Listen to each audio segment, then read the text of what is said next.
Hey, welcome back to Badass Edible Art. I'm Jelena, and this is how I made my flag cake Star Spangled Banner 4th of July cake? I don't know. I guess that's what I'll call it. Let's jump right into it. I used Betty Crocker cake mix for all of the batter, and I used 5 boxes. I know here in the video you see 6, but I only used 5 cake mixes for this. I colored 1 red. Lies. I colored 2 red, left 1 white, and colored 1 blue. And then I took the 5th box and I made sure I cut the batter in half and made that red and left the other half white. And the box that I cut in half, that cake mix became 6-inch cakes, whereas the other boxes were just 8-inch cakes. So I have 4 8-inch cakes and 2 6-inch cakes.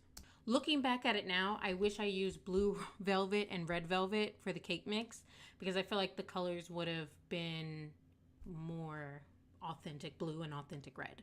I lined my 8-inch cake pans with 8-inch parchment paper circles that I cut out and filled it with my batter, a blue, 2 red, and a white mix. And then with my 6-inch pans, did the same thing with the parchment paper at the bottom and put in red batter and white batter in the other 2.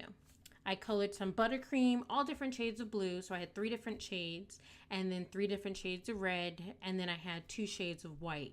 The way that I had the 2 shades of white is my white buttercream. I just put in a little pure vanilla extract that was brown and not pure white. And that gave it that yellowish cream tint.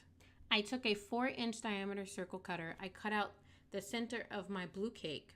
And then I cut in half my 6-inch red and white cake and then use that 4-inch circle diameter and cut a hole out of those. Now to start layering my cake. I put some buttercream down on my board so my cake won't shift. Started with the red, then buttercream, the white, then buttercream, red again, then buttercream, and then the blue one with the hole in the middle. And then you want to put the little white 4-inch in the middle with some buttercream and then the red to top it off. And like I said, remember to cut those in half, your 6 inches in half, so that way they'll be short enough. I gave it a nice thin layer of a buttercream crumb coat, a nice thin layer of buttercream crumb coat. I chose different types of tips for the piping. And then I put all of my buttercream in piping bags. If you want to know how to put a tip on a piping bag, you can click here. And there's a little short video that I created. And then I began just having fun with it. I was adding all different types of piping methods. I am not a buttercream person. I am not good at piping anything, really. So this was fairly easy. I was just kind of like winging it. There was no plan besides the fact that I wanted to make sure that red was the bottom, white was the middle section, and then blue was the top portion of the cake and the very top of the cake. So it'd be the top from bird's eye view and then the side top also for blue. And I was mixing up the colors. So with the red, I did a sort of bright red. I did it was a maroon, so it kind of came out like this purple dark cherry color here. And then I also mixed the maroon with the red and it came with this mediocre red tone. So I did those 3 tones and then just kept changing the piping tip on all of my bags and adding, and it's super easy. If you mess up, I mean, it's not really even noticeable. So, and I made sure I kept the fan on behind me because it was kind of warm under the lights as I was filming. With the white, I did the same thing, but this time I only had 2 colors to work with. That off-white that I told you about that I added the vanilla extract to, that was of a brown color that gave the buttercream that kind of cream tint. And then I had the plain white buttercream with no color in it. And then I began to add the blue. This took me a good 2 hours to do. And that was only because I was in the process of filming. So it obviously will probably take a lot shorter time for you to be able to put this together. But I had a ball. Like, I loved how this cake came out. So it really gives me inspiration to do more projects like this with buttercream. Because there's no way that I could have possibly screwed this up. And I screw up a lot of things. And I love it.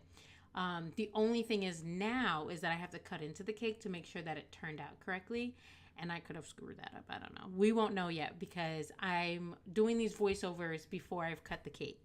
So I'm actually going to pause my voiceovers and then go cut the cake. So let's hope that I did not screw this up. Ooh. After I finished putting the blue on, then I went back over with my white buttercreams and I dabbed a little bit of white buttercreams here and there just to kind of represent the stars on the flag. And that was it. I was done and I'm really happy because it came out so cute. So now cutting to the footage of how I cut the cake. And let me tell you. Let me do a little drum roll first. My drum sounds so sad. This is taking forever. I should have edited it to be shorter. And boom! Surprise! Let me tell you how excited I was that this came out the exact way that it was supposed to come out. I have the stripes to represent the stripes on the flag, the red and the white. And I have the blue square to represent the blue part of the flag. Perfect. Now, pause here. The things that I would change, like I said, I would have used a red velvet cake because the red would have came out more red. As me adding the red dye to the cake, it looked red when I mixed it in.